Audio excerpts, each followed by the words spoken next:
Welcome to the program, Global Weekly News, serial number 86. Comrades and friends, before we go to the program, there is a good news for all of us. Electoral bond scheme is unconstitutional. State Bank of India should reveal the details of donors, rules Supreme Court today. Supreme Court also held that the amendment to Section 182 Companies Act, which allowed corporate political funding, as unconstitutional. So with this good news, let us proceed to Global Weekly News, serial number 86. First we go to Italy. Italian school teacher Ilaria Salis has been imprisoned in Hungary for a year, accused of assaulting neo-Nazis during an anti-fascist counter-protest. The 39-year-old Ilaria Salis was arrested on 11th February 2023 and is a member of an extreme left-wing organization. Ilaria Salis was produced before the trial court in Hungary on 29th January in handcuffs and shackles, which triggered widespread outrage in Italy and across Europe. On 31st January, Italian newspaper Repubblica published a letter written by Salis in October 23 denouncing the inhuman treatment to her in the jail. In the letter she wrote that she was denied contact with her family for the first 6 months and she has systematically been denied translation and interpretation services by authorities for key aspects of her legal process. She was also denied access to medical care. Her jail cell was teeming with mice, cockroaches and bedbugs. She was permitted 1 hour only outside her cell a day. Groups such as the People's Union, Communist Refoundation Party, Communist Youth Front, Italian Communist Party and others have expressed solidarity with Ilaria Salis and condemned her treatment by Hungarian authorities. The groups have demanded that the Italian government of the far right, Giorgia Meloni, take immediate action to bring her back to Italy. In response to international and domestic pressure, Giorgia Meloni called far-right Hungarian leader on 30th January and urged him to intervene in the case to uphold her basic rights. Ilaria Salis faces a 24-year prison sentence. Salis has pleaded innocence and is awaiting trial. The left groups demanded her release, or at the very least placed under house arrest in Italy, a possibility provided by European law. Salis' arrest took place in the midst of the fascist organized Honor Day commemoration in February 2023. Neo-Nazi groups from Hungary and other parts of Europe gather annually in Budapest in the second week of February for Honor Day, which commemorates the Nazis who were killed during the siege of Budapest by the Soviet Union army in 1945. Parallel to the neo-Nazi commemoration, anti-fascist groups in Hungary and abroad also gather in the city to organize counter demonstrations against fascism. Comrades, next we go to United States. United States Senate passes massive Ukraine-Israel aid bill. On 13th February, the US Senate finally passed a long-delayed $9,500 crore bill, which will provide aid to Ukraine, Israel and Taiwan. $6,000 crore military aid will go to Ukraine, the major part of it. $14,410 crores military aid will go to Israel. 18 Republicans, 47 Democrats and 2 independents, total 67 senators voted for the bill. The ultra-conservative 27 Republicans voted against the bill. These Republicans argued that money needs to be diverted to the militarization of the US-Mexico border to curb immigration. The independent senator Bernie Sanders voted against the bill due to the unprecedented humanitarian disaster in Gaza. Voter support for military aid to Israel has been dropping significantly. In US, support for Palestine is steadily growing. Additionally, the number of people in the US who believe that there is too much support being given to Ukraine has grown steadily as the war has dragged on for more than nearly 2 years. The bill needs passing in the House of Representatives. Meanwhile, where the Republicans are the majority in the House of Representatives. Meanwhile, US has joined other Western countries in cutting almost all the funding for the United Nations Refugee Welfare Agency, the main providers and distributors of humanitarian assistance for Palestinians in Gaza.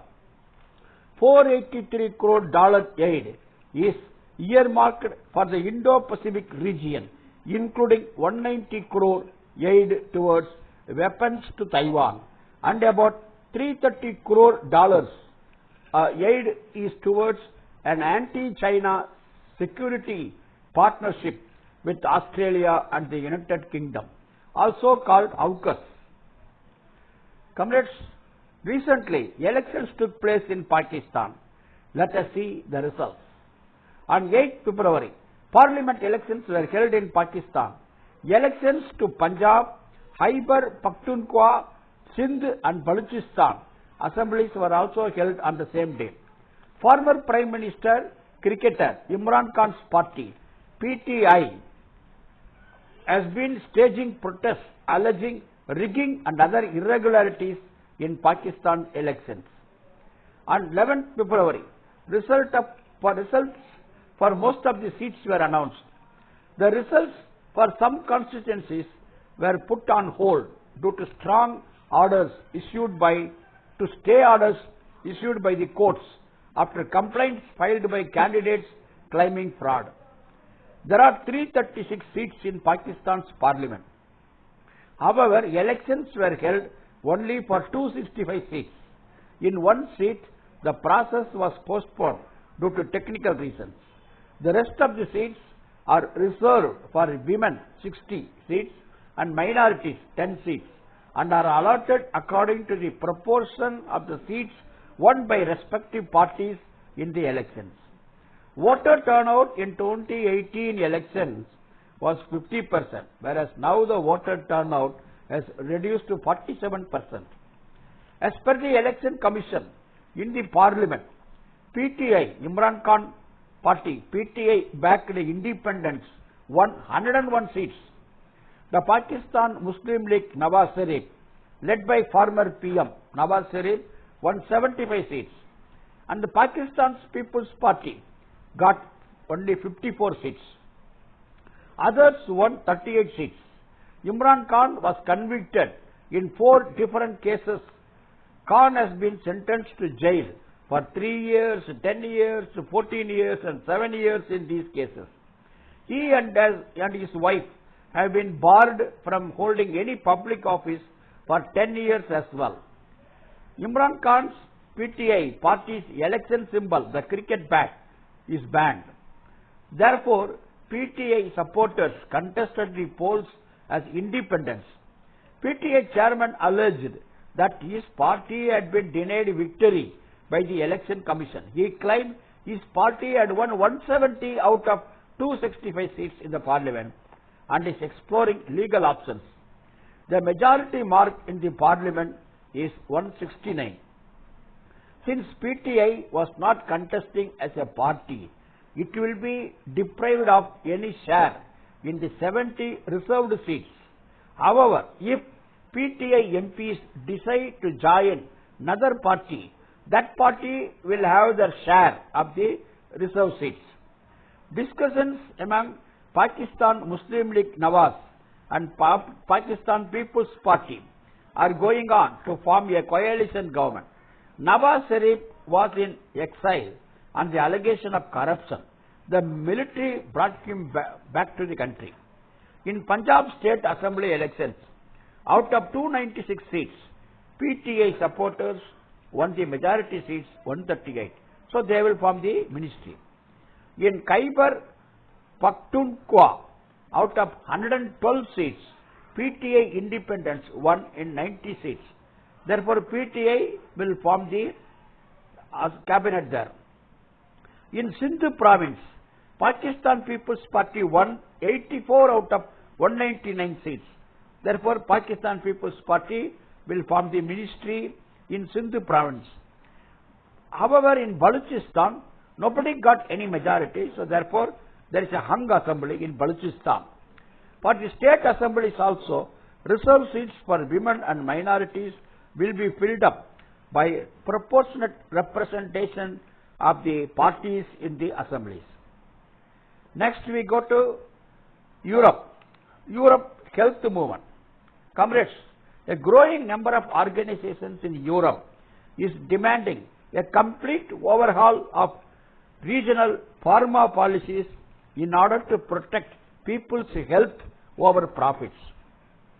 It is time to step up, promote health justice and meet the real needs of people, says Alan Silva from the European chapter of the People's Health Movement, addressing the need for revolutionary pharma policies in Europe.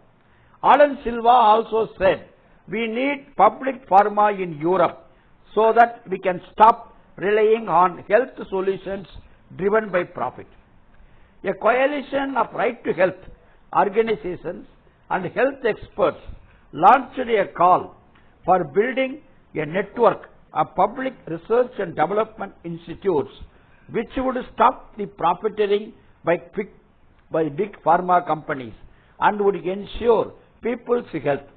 The coalition, which includes Public Health Movement Europe, Medics for the People, Health Action International and a host of other groups, is preparing for a first conference on the topic to be held mid-March.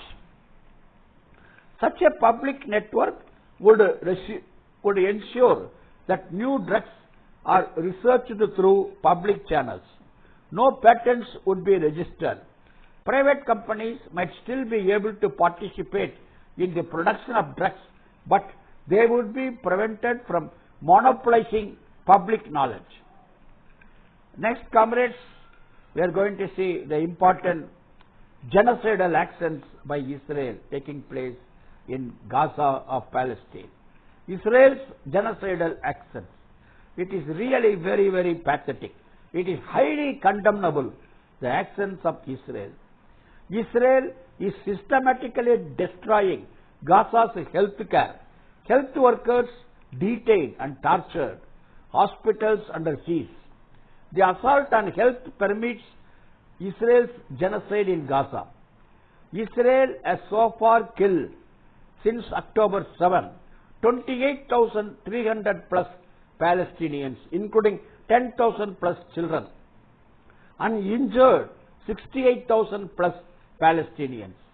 Crimes against humanity accusations include attacking hospitals, medics and ambulances tending to victims, preventing injured from accessing urgent care, mass executions targeting refugee camps, schools and healthcare.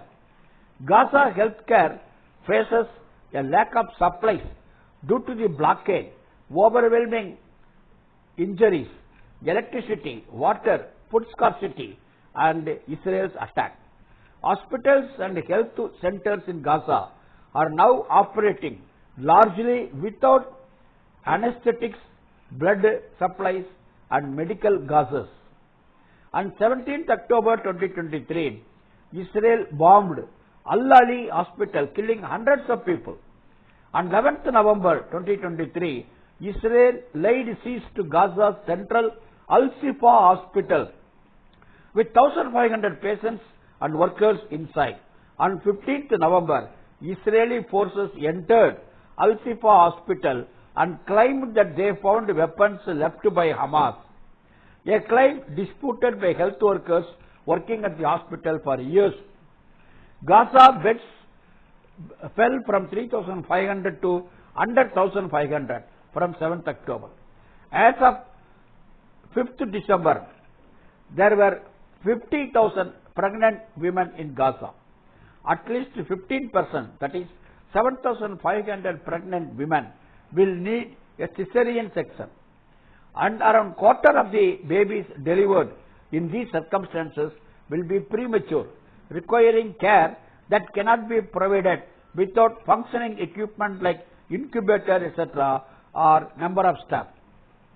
On January 22, Israeli snipers fatally shot senior Al-Shifa hospital doctor in the street. Attacks on health line continue in the West Bank too, where there is no Hamas. In West Bank also the attacks continue.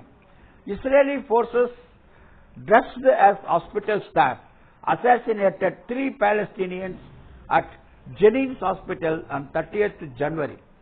Gaza is suffering outbreaks of infectious diseases. 225,000 plus people are currently suffering from respiratory infections. 55,000 plus people have lice and scabies. 42,000 plus are experiencing various forms of skin rashes.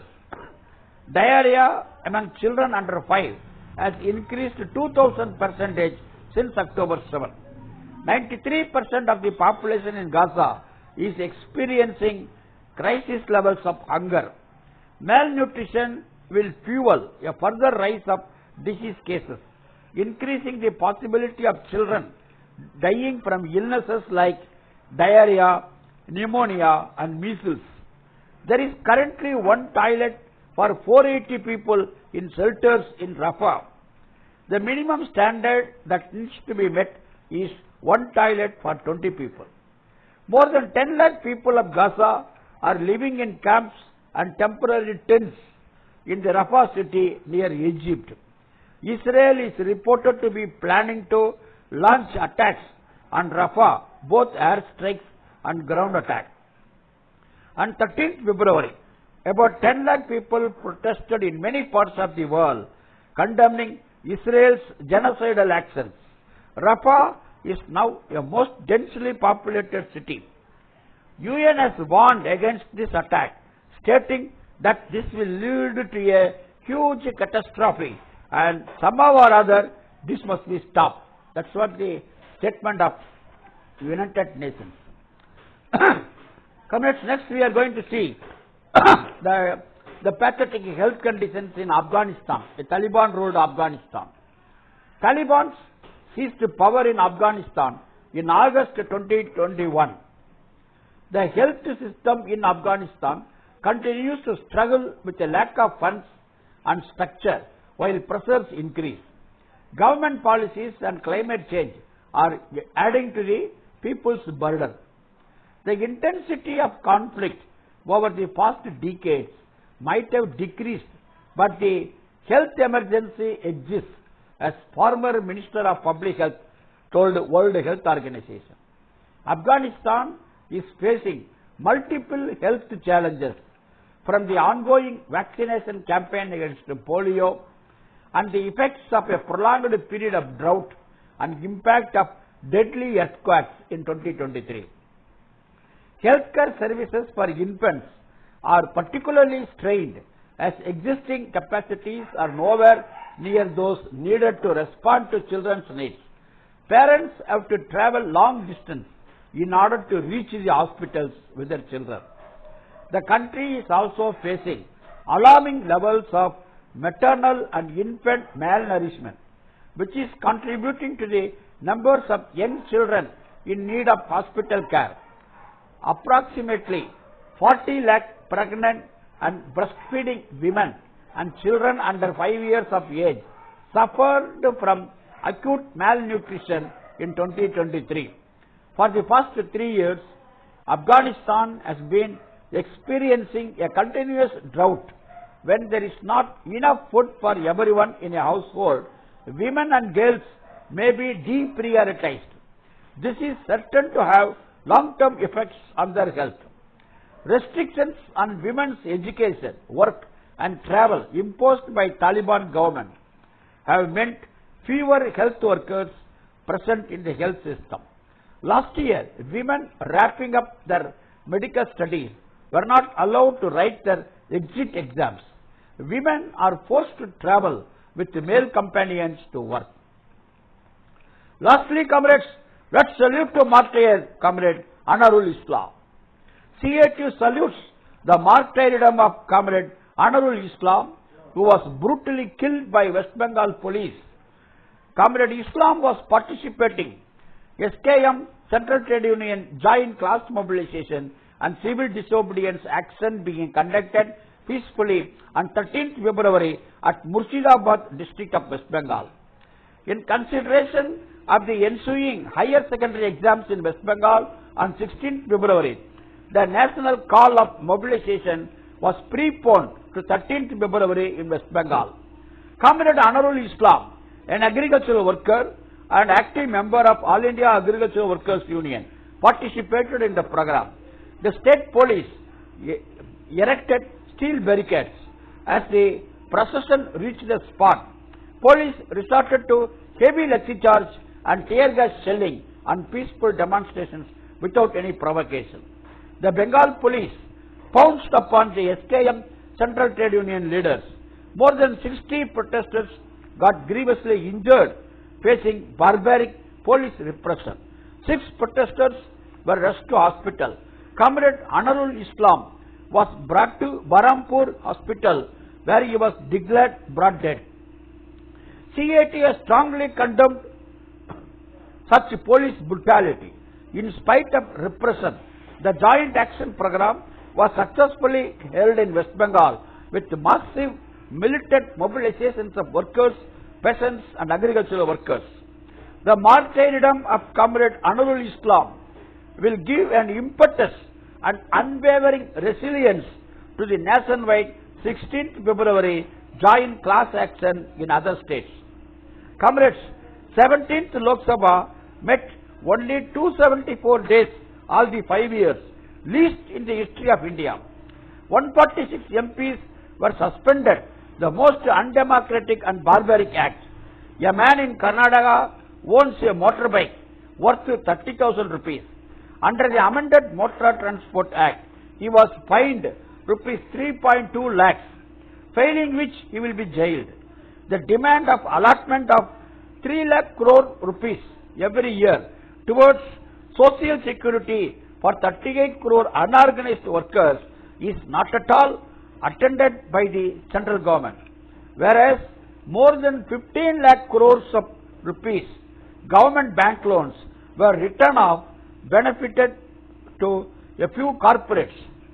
Crores of agricultural workers were removed from Manrega project. Funds are also reduced for this scheme. Public sector schemes, public sector shares, more than 4 lakh crore were sold to private in the past 10 years. To defend parliamentary democracy, to defend secularism, and to defend the hard-won rights of the toiling masses, we shall ensure great success of 16th February giant worker peasant class battle. We shall overcome and we shall win, comrades. Thank you, lots of love. See you next week.